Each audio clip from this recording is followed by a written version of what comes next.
Willkommen bei Material Monday. Ihr seht die erste Folge zum Thema Leder. Mein Name ist Jessica Bulling und ich wünsche euch viel Spaß.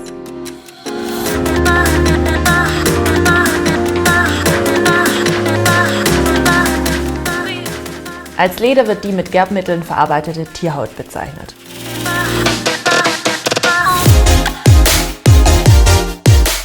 Für Leder werden vor allen Dingen die Häute von Rindern verwendet. Es werden aber auch die Häute von Ziegen, Schafen, Exoten oder Wild verwendet. Und an dieser Stelle sei gesagt, dass wenn wir von Wildleder sprechen, dann meinen wir nicht das Rauleder. Wir meinen das Leder von einem Hirsch oder einem Reh. Mit dem Sesshaftwerden der Menschheit vor über 10.000 Jahren wurden auch die ersten Gerbverfahren entwickelt. Zunächst hat man die Tierhäute über dem Feuer geräuchert und dann mit Fett eingelassen, damit sie etwas geschmeidig waren. Später kam dann die pflanzliche Gerbung und dann mit der Massenproduktion die chemische Gerbung, also die Chromgerbung hinzu.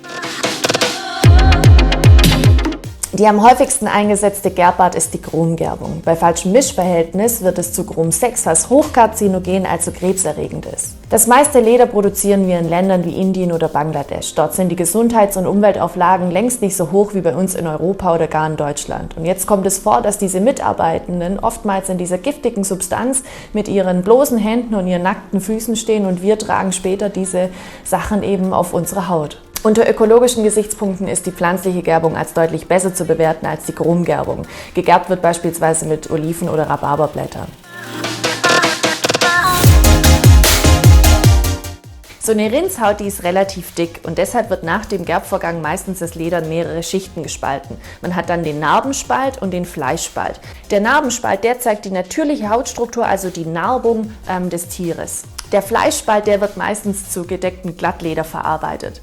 Das heißt, da kommt eine Prägung obendrauf, beispielsweise wird eine Rindshaut imitiert.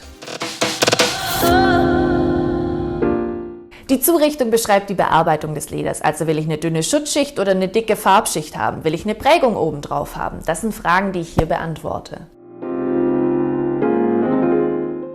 Anilines Leder ist ein Leder, das wird durchgefärbt. Semi-anilines Leder ist ein Leder, das wird ebenfalls durchgefärbt und bekommt eine ganz dünne Schutzschicht obendrauf. Es handelt sich also um sehr natürliche Leder, die die natürliche Hautoberfläche, also die Narbung der Tierhaut zeigen. Aniline und semi-aniline Leder sind deutlich schmutzempfindlicher und auch weniger wasserabweisend als gedeckte Glattleder. In Bezug auf ihre Natürlichkeit sind sie aber als deutlich besser zu bewerten. Beim gedeckten Glattleder, da kommt eine dicke Farbschicht oben drauf, sodass von dem natürlichen Rohstoff gar nichts mehr zu sehen ist. Und wenn man sich jetzt fragt, warum man in manchen Schuhen oder auf manchen Stühlen sitzen schwitzt, dann liegt das einfach daran, dass da so viel Farbe drauf ist, dass das gar nicht mehr atmen kann. Von einem natürlichen Rohstoff ist beim gedeckten Glattleder also nicht mehr viel übrig. Beim gedeckten Glattleder wird meistens dann noch mit einer Walze eine Prägung aufgegeben, also hier kann ich eben eine Rindshaut imitieren oder eine Krokodilhaut oder was auch immer ich haben möchte. Anilinleder zeigt die natürliche Hautoberfläche des Tieres, also mit all seinen Facetten, Insektenstiche, Narben und so weiter. Gedecktes Glattleder zeigt oftmals ein ebenmäßiges Narbenbild auf. Hier wurde mit einer Walze dann eben diese Farbschicht geprägt.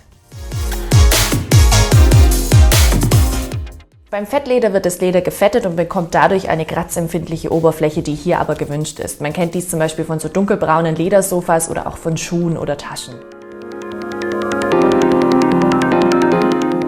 Das hier, das ist Rauleder, kein Wildleder.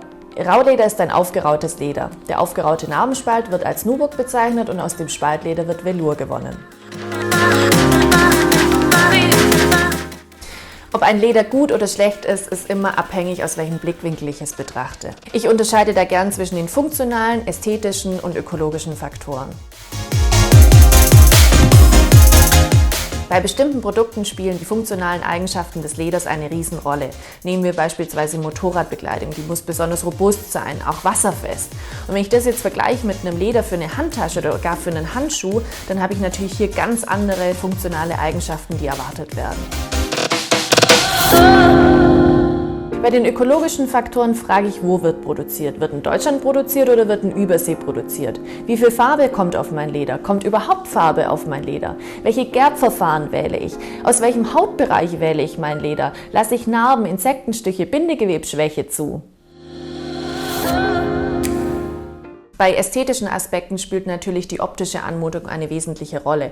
Will ich etwa für mein Produkt eine Lackoberfläche her, dann kommt eben dieser Lack drauf und dann ist es in Bezug auf diese optische Anmutung ein gutes Leder. Nochmal zusammengefasst, ein gutes Leder ist per se nicht nur nach seinen funktionalen Eigenschaften zu bewerten. Das war der erste Material Monday. Danke und tschüss!